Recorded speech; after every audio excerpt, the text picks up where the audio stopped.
What is going on, guys? It is Ricky here, and this is the first episode in the series I'm going to do. I talked about this before, and I decided I'm going to do it.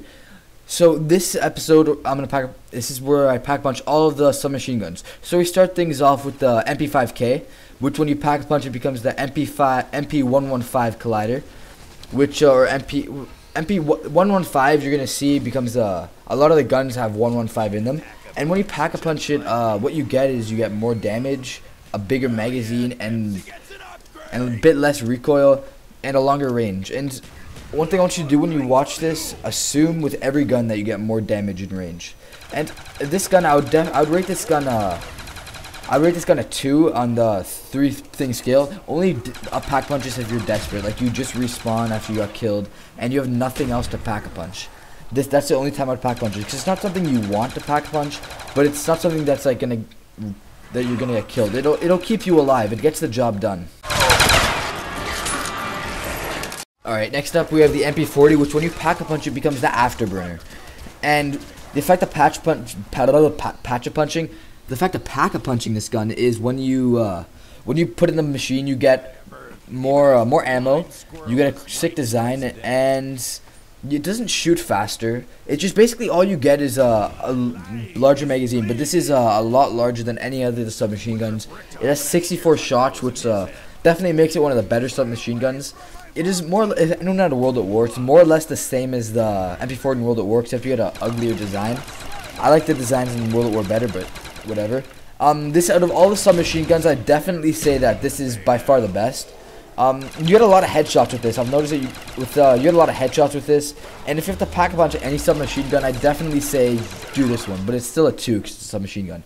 Now next up we have the PM63, which when you pack a punch it becomes a Tokyo and Rose, and when you pack a punch it you get a slight upgrade in the what do you call it? You get a slightly larger magazine, only by 5 shots, and you get 2. Hence why you have 2 gun names.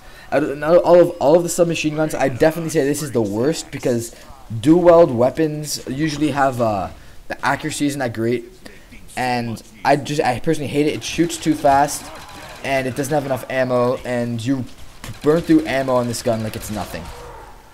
So I would never. This is the only submachine gun that classifies never, because it's just useless. It'll always get you killed, and you run it. It's just a waste of $5,000, you know.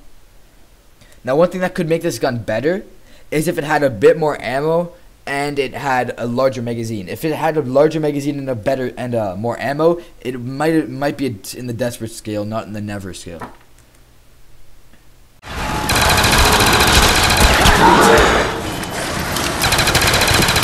Alright, now next up we have the MPL, which when you pack a punch becomes the MPLLF.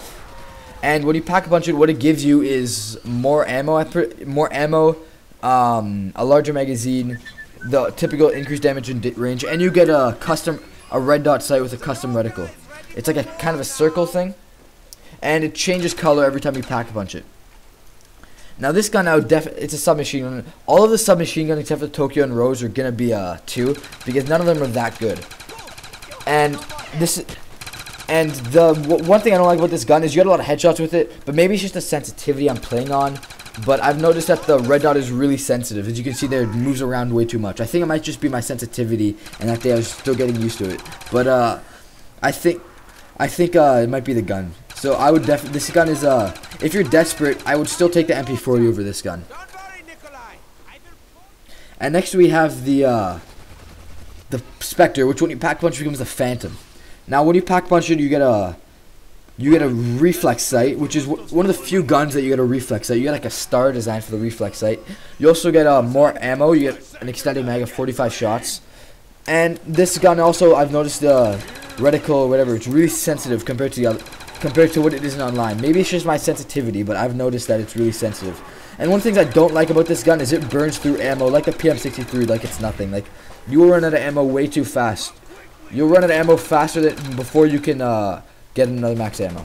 Next we have the AK-74U, which becomes the AK-74FU2.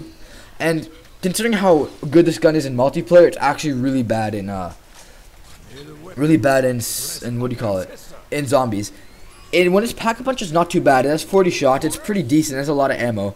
It has a nice Chinese sight, or whatever language that is. It looks like some Asian sight.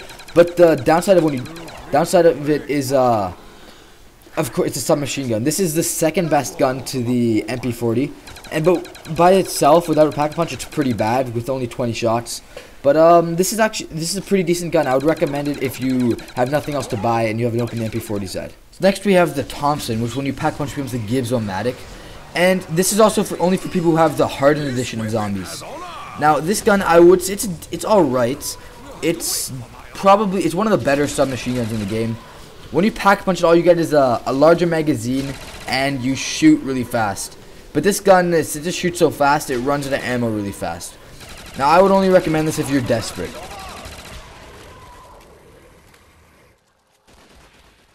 Next, we have the Type 100, which when you pack-a-punch becomes 1001 Samurais.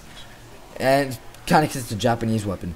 And this is also for only people that hardened. And this gun, when you pack-a-punch, you get quite a large magazine. Quite a large magazine indeed, my friend. And it runs through ammo really fast, which is why it had rated a 2. But it's decent if you're desperate, but I'd still take the MP40 over it. So guys, I thank you for watching, and next week I'll have all the assault rifles. It's gonna be pretty much, it's gonna go every weapon. Every week there'll be a new weapon class, and it's gonna finish off with the one that everyone wants to see, the special weapons, the ray gun and the thunder gun. So guys, if you like the series so far, I'd appreciate it if you could subscribe. And if you see something that I did that you didn't agree with, or you think differently about, please feel free to leave in the comments. I enjoy reading everyone's comments, like the 10 people that usually comment. But guys, I'll see you guys later with the assault rifles.